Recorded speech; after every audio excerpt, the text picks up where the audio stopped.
Hey guys, welcome back to another video, and today we're going to be talking about something a little bit different today. So I'm going to assume that most of you know the band Linkin Park, right? Now the lead singer Chester Bennington died by suicide at the age of 41 on July 20th, 2017. So today in this video, we're going to be talking about his life and death and his tragic past. Now I know what you're all thinking. Wasn't there another biography video of Chester Bennington? Well, yeah, I decided to do something similar but a little bit different, so... Now, if you guys don't know, I am a fan of Linkin Park, and I wanted to cover something like this. So, yeah, this is going to be perfect as a Linkin Park fan, and to some of you guys who are also Linkin Park fans out there, you can just stick around and just watch the video. Now, this video is split into 6 chapters, so if you want to go ahead and skip to the part that you want to see the most, you can. But other than that, I would recommend staying and watching the whole entire video.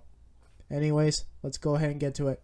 Starting with chapter 1. Now before I get into chapter 1, please make sure to subscribe to my channel so that you don't miss any more videos that I upload. Follow my Instagram and join my Discord server. It will really mean a lot to me. Anyways, let's go ahead and get to it. Chapter 1. Birth and Early Life. Chester Charles Bennington was born in Phoenix, Arizona on March 20th, 1976 to a mother who worked as a nurse and the father who investigated child sexual abuse cases as a police detective. He had 2 sisters and an older brother. He took an interest in music at a young age, citing bands Depeche Mode and Stone Temple Pilots as his earliest inspirations. At the age of 7, an older male friend sexually abused him. Bennington was too afraid to ask for help, not wanting people to think that he was gay or a liar. However, the abuse continued until he was 13 years old. Years later, he revealed the abuser's name to his father but chose not to press charges. His parents were divorced when he was 11 years old. The abuse and his situation at home affected him so much that he felt the urge to kill everybody and run away. To comfort and to prevent him from doing those type of things, Bennington drew pictures, wrote poetry, and songs. After his parents' divorce, his father gained custody of him. Bennington started abusing alcohol, marijuana, opium, cocaine, meth, and LSD. I hope I can say those words uncensored. YouTube, please do not demonetize me or tell me to get this video taken down because it's their words, not mine. He was bullied in high school. He stated in an interview that he was knocked around like a rag doll at school for being skinny and looking different. In 1993, at the age of 17, Bennington moved in with his mother. He was then banned from leaving the house after his mother discovered his drug use. He then worked at a local Burger King to pay for his drug habits. However, he still kept using drugs. Shout out to Michael McCradden for teaching me that. Now, I'm not gonna lie to you, using drugs at a very young age is just... I don't know. Like, I don't even know. And now kids nowadays days keep using drugs and, you know, they can die from that. So, yeah, it's just pretty heartbreaking that his parents, after his parents were divorced, he started using drugs in his own life. So, now that's the end of chapter 1. I know it's kind of short, but I promise you some of the other chapters are going to get pretty long, so I hope you're ready for that. Now we're going to go ahead and move on to chapter 2. Chapter 2. Music Career. Bennington first began singing with a band called Sean Dowdle and his friends, and together they released an eponymous 3-track cassette in 1993. Later, Dowdle and Bennington moved on to form a post-grunge band called Grey Days. The band recorded a demo in 1993 and 2 albums called Wake Me in 1994 and No Sun Today in 1997. Bennington then left Grey Days in 1998. He then had been frustrated and nearly quit his musical career altogether until Jeff Blue, the vice president of A&R at Zomba Music in Los Angeles, offered him an audition with future members of Linkin Park. At the time, they were known as Zero. He quit his day job at a digital service firm and traveled to California for the audition, in which he successfully won a place in the band. Bennington and Mike Shinoda wrote the lyrics to Hybrid Theory based on some early material. Shinoda characterized the lyrics as interpretations of universal feelings, emotion, and experiences, and as everyday emotions you talk about and think about. Bennington then later described the songwriting experience to Rolling Stone magazine in early 2002. It's easy to fall into that thing. Poor me. That's where songs like Crawling come from. I Can't Take Myself. But that song is about taking responsibility for your actions. I don't say you at any point. It's about how I'm the reason that I feel this way. There's something inside me that pulls me down, stated Bennington. He was then Linkin Park's primary lead vocalist, but he occasionally shared the role with Shinoda. AllMusic Guide described Bennington's vocals as higher pitched and emotional, in contrast to Shinoda's hip-hop style delivery. Both members also worked together to write lyrics for the band's songs. He was then vocalist in 2005 for the band called Dead by Sunrise, an electronic rock band from Los Angeles, California, with Orgy and Julian K members Amir Derak and Ryan Shuck. Dead by Sunrise made their live debut in May 2008, performing at the 13th anniversary party for Club Tattoo in Tempe, Arizona. Did you guys know that he was in Dead by Sunrise? I think that was pretty cool. Anyways, in February 2013, Stone Temple Pilots parted ways with longtime lead singer Scott Weiland. The band recruited Bennington to replace Weiland in May 2013. On May 18, 2013, Bennington took the stage with Bennington on vocals called Out of Time, which debuted on May 19th and was available for a free download via their official website. It was then later announced by Bennington that the band, in an exclusive KROQ interview, that he was officially the new frontman of Stone Temple Pilots and discussed the possibility of a new album and tour. The song was then featured on their EP High Rise, which was released on October 8th, 2013. Bennington then reflected on joining Stone Temple Pilots, stating, "Every band has its own kind of vibe. Stone Temple Pilots has this sexier, more classic rock feel to it. Linkin Park is a very modern, very tech-heavy type of band. I grew up listening to these guys. When this opportunity came up, it was just like a no-brainer." Bennington stated in interviews that singing lead vocals in Stone Temple Pilots was his lifelong dream. He then left the band on good terms due to his commitments with Linkin Park in 2015. And was then replaced 2 years later by Jeff Gutt. Now, I'm not gonna lie to you, I've never listened to Stone Temple Pilots, but maybe one day I'll give it a shot and I'll see if I like it or not. But I didn't know Bennington was in Stone Temple Pilots. Did you guys know about that? I didn't. Now we're gonna go ahead and move on to chapter 3, which is his personal life and marriage.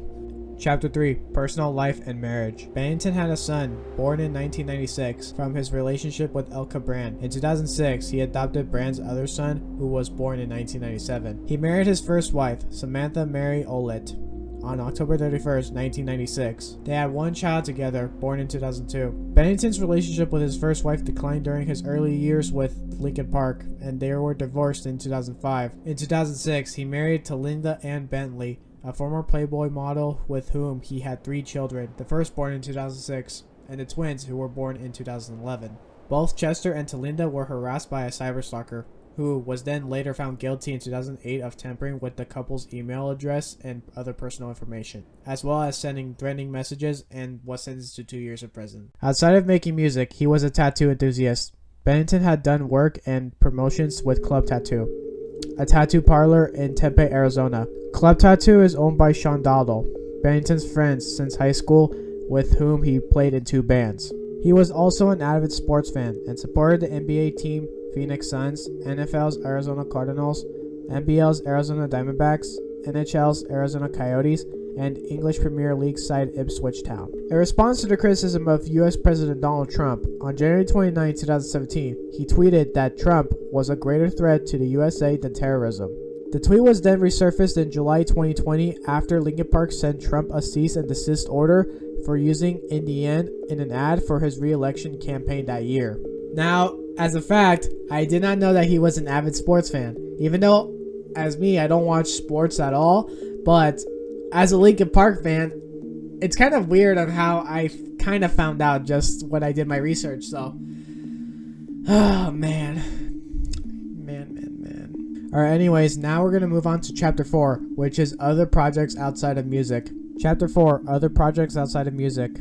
While Bennington is well known for being the lead singer of Linkin Park, he worked on other projects in the film industry. He was in movies such as Crank and Crank 2, High Voltage, with Jason Statham from Fast and Furious. Bryce.